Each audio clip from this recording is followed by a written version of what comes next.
Now here's News 5's Fan Cam, brought to you by Mountain Dew. A little cold for the Alligators, but not for the Gator fans tonight, as our Mountain Dew Fan Cam makes them get loud and proud tonight in Gator Country. Hey, Satsuma fans, thanks for joining us on Friday Night Football Fever. Yeah, big win for the Satsuma Gators. Feature them on the Fan Cam. That's how this works, Randy. The big game on the Eastern Shore tonight, Saraland on upset alert. That is where we find, well, Spanish Fort actually is where we find Dana Winter. Something about your last name being Winter, something about it being cold outside.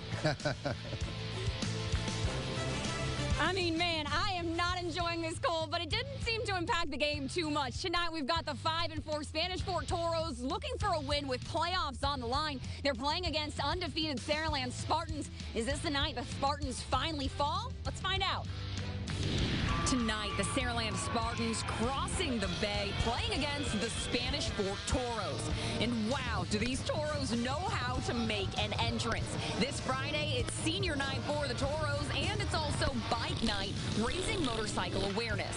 First quarter, Spartans march the ball down the field, putting the first points on the board with a field goal. And Spanish Fort players on the sidelines getting everyone excited to strike back. We'll pick this one up in motion. Wide receiver Travis McGowan with the ball, and he runs it down the field inside the 10-yard line. Then Chris Abrams gets the snap. He hands it to Johnny Morris, who fights his way into the end zone. Touchdown, Toros.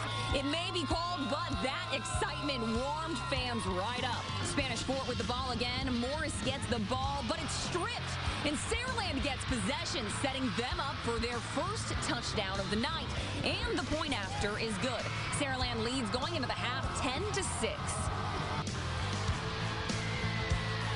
Now, this last play we're bringing to you live. It happened in the last minute of the game. Quarterback Brett Nezat to Jerome York. A pass into the end zone. Like I said, under a minute left in the game.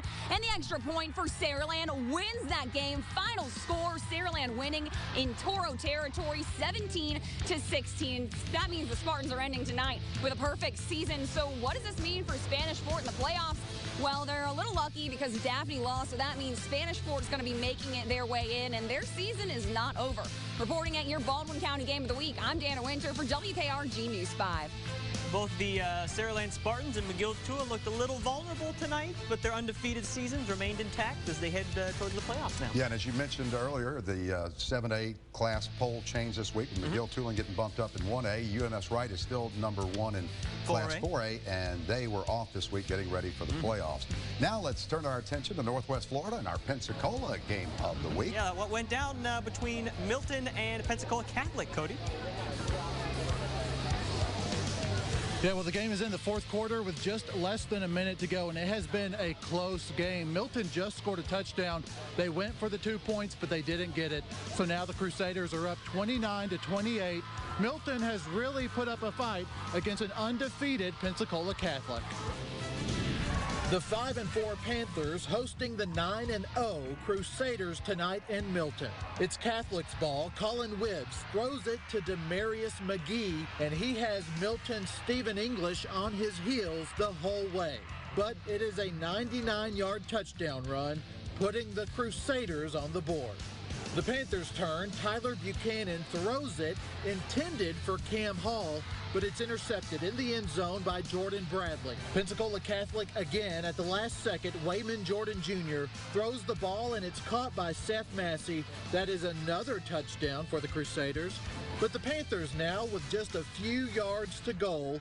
Tyler Buchanan throws the ball to Tony Elmore, and the Milton fans were happy to get on the board. They packed this stadium tonight. And the clock just ran out. We have a final score. The Crusaders are still undefeated. The final score here is 29-28. Reporting live in Milton, I'm Cody Long, WKRG News 5 Sports. Why not? Another undefeated team. Why not? It's all about the timing, right? It is. We timed it perfectly. It's like we knew it was going to happen. It's almost time for our play of the week, or at least our candidates for the play. Yeah, top 3 play of the week options coming your way. Cottage Hill Christian will be represented. What are the other 2 plays? I'll tell you after the break.